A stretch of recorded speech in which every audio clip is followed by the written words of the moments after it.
Well, Jeremy Corbyn will claim that Labour can unite the country and heal the divisions caused by Brexit as he launches his party's manifesto for the European parliamentary elections later this morning. And joining me from Grimsby is the Labour leader in the European Parliament, Richard Corbett. Mr Corbett, thank you very much indeed for joining us.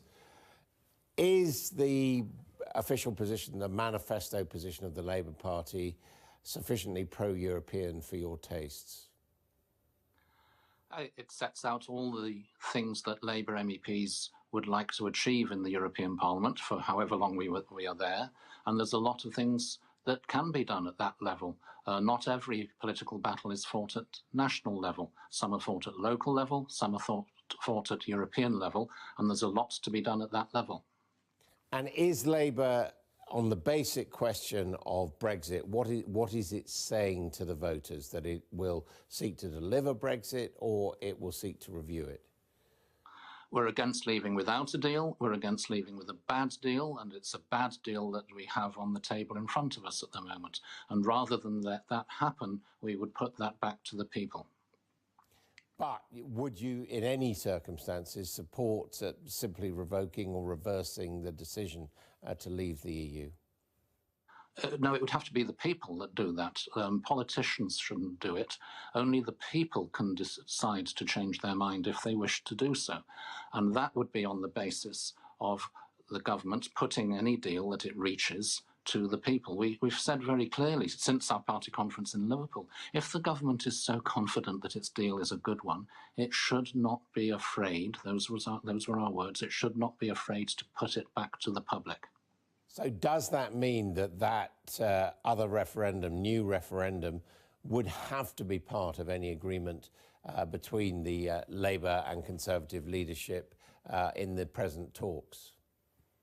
I don't see any prospect. Well, I don't see much prospect of a deal at all, because the government, Theresa May, can't really move on any substantive issue because her party won't let her do that.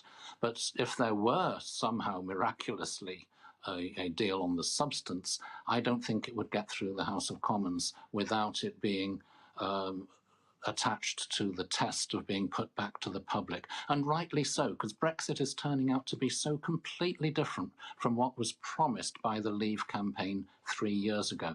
Remember, they said it would be easy. It's rather difficult. They said it would save lots of money that would all go to the NHS. It's costing us a fortune. They said it would be good for our economy. That's looking rather dodgy. So because it's so different, it's quite justified to look at putting it back to the public. No, I understand that, and I understand that's your view. I'm just saying, would it be acceptable for Mr Corbyn's team to agree anything which didn't have a second referendum attached to it? Well, in those talks, Jeremy and his team have put the proposal of another referendum or public vote to confirm any deal on the table with the government. The government has not accepted that so far, but I don't think that the Labour Party would accept approving any deal if it were not subject to a public vote. And we've said that since Liverpool. The government, if it's so confident that its deal is a good one, should be willing to put it to the public. When you're going out canvassing voters, asking them to vote Labour in the European elections, what are they saying back to you? Well, most of them are very sympathetic. They see the government's complete shambles on Brexit, the complete mess they've made, and they're very sympathetic, therefore, to voting Labour, because Labour is not associated with these shambles, and Labour has said very clearly that it will not accept leaving on the basis of this job-destroying, rights-threatening, damaging Tory deal, and we will hold firm on that. Mr Corbett, thank you very much indeed for joining us.